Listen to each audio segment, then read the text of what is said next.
Assalamualaikum warahmatullahi wabarakatuh. Halo semuanya, di video kali ini kita akan membahas struktural puisi kesabaran karya Chairil Anwar. Selamat menyaksikan. Seperti biasa, pertama kita akan membahas teori struktural. Teori struktural itu merupakan pendekatan yang menganalisis unsur intrinsik karya susastra tanpa melihat hal-hal luar yang membangun karya susastra tersebut. Kemudian kita akan membahas strukturalisme pada puisi.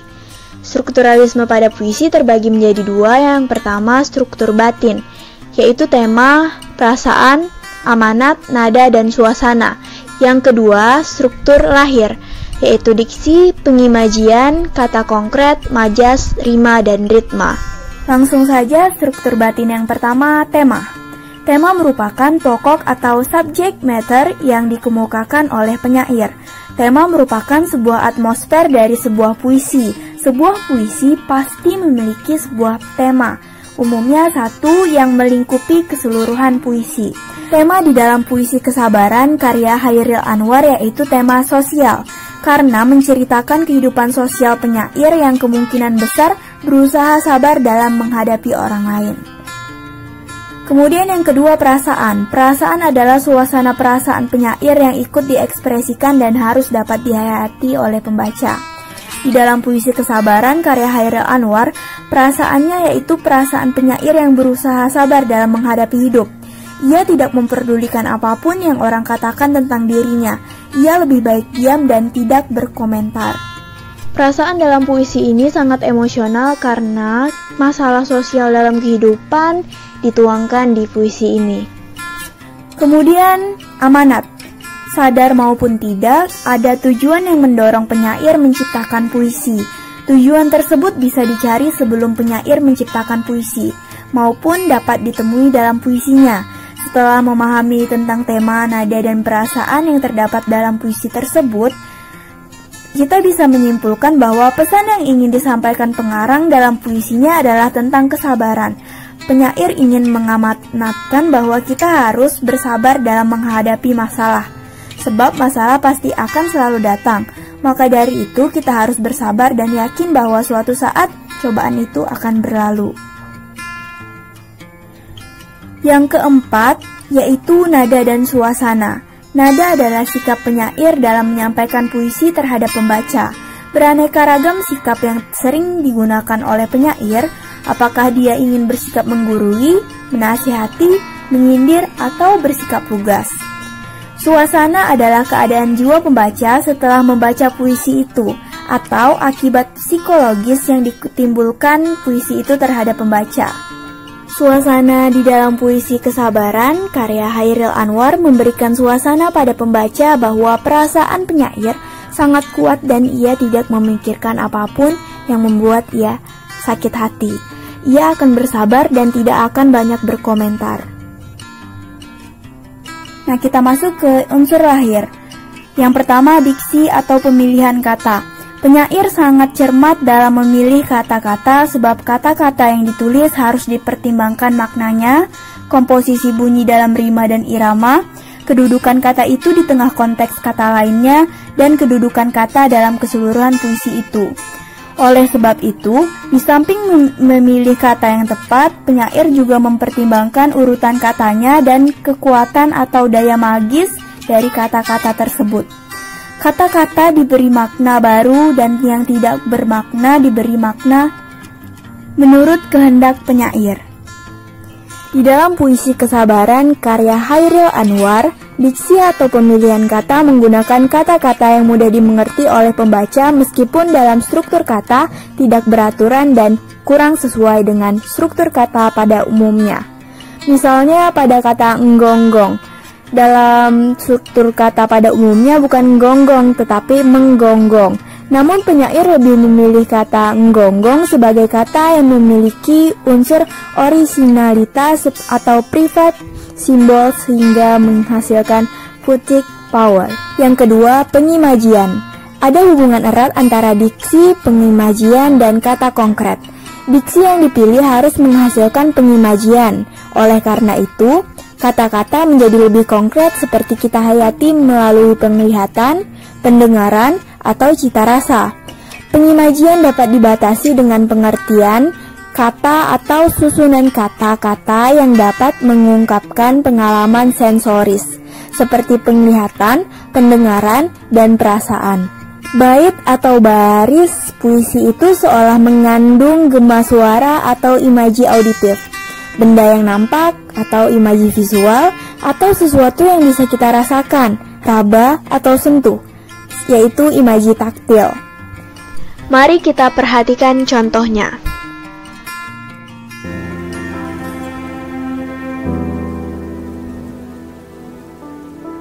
Aku tak bisa tidur.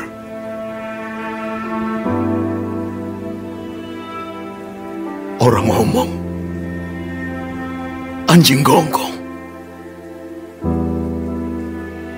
Dunia jauh mengabur. Kelam mendinding batu.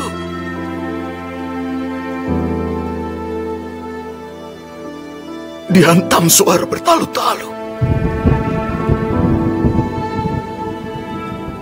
Di sebelahnya api dan abu.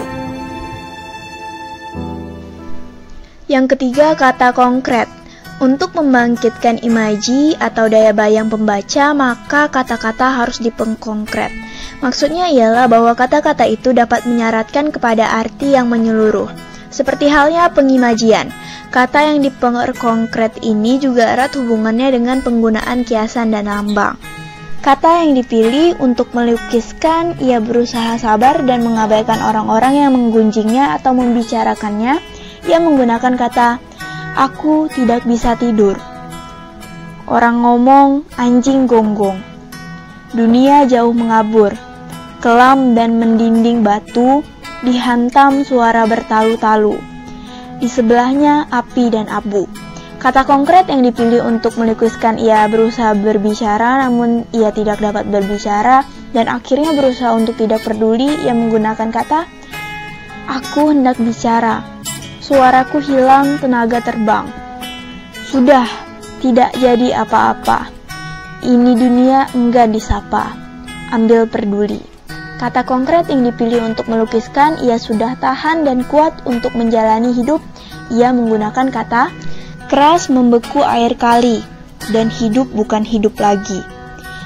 Kata konkret yang dipilih untuk melukiskan bahwa ia akan terus bersabar dan yakin bahwa suatu saat nanti cobaan itu akan berlalu seiring berjalannya waktu. Ia menggunakan kata, kuulangi yang dulu kembali, sambil bertutup telinga, berpicing mata, menunggu reda yang mesti tiba. Yang keempat, bahasa figuratif atau majas. Penyair menggunakan bahasa yang bersusun-susun atau berfigura sehingga disebut bahasa figuratif. Bahasa figuratif menyebabkan puisi menjadi prismatis, artinya memancarkan banyak makna atau kaya akan makna. Bahasa figuratif ialah bahasa yang digunakan penyair untuk mengatakan sesuatu dengan cara yang tidak biasa, yakni secara tidak langsung mengungkapkan makna. Kata atau bahasanya bermakna kias atau makna lambang. Puisi ini mengandung majas hiperbola, yaitu kiasan yang berlebih-lebihan. Misalnya dalam kata dunia jauh mengabur, kelam mendinding batu, suaraku hilang, tenaga terbang, keras membeku air kali, dan hidup bukan hidup lagi. Selain itu, puisi tersebut juga menggunakan majas personifikasi, seperti dalam kata, ini dunia enggan disapa, ambil peduli. Yang kelima, rima. Rima adalah pengulangan bunyi dalam puisi untuk membentuk musikalitas atau orkestrasi.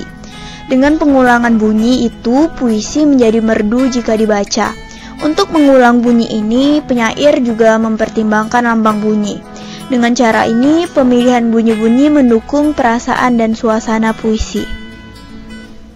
Bagian rima dalam puisi ini yaitu aku hendak bicara. Pengulangan bunyi fonem A. Suara hilang, tenaga terbang.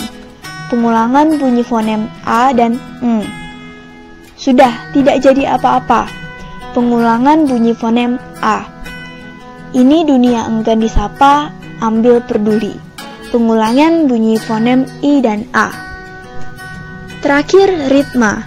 Ritma sangat berhubungan dengan bunyi dan juga berhubungan dengan pengulangan bunyi, kata, frasa, dan kalimat. Ritma dapat dikatakan sebagai irama namun berbeda dengan metrum atau matra. Dalam puisi karya-karya Chairil Anwar, irama sudah diciptakan secara kreatif.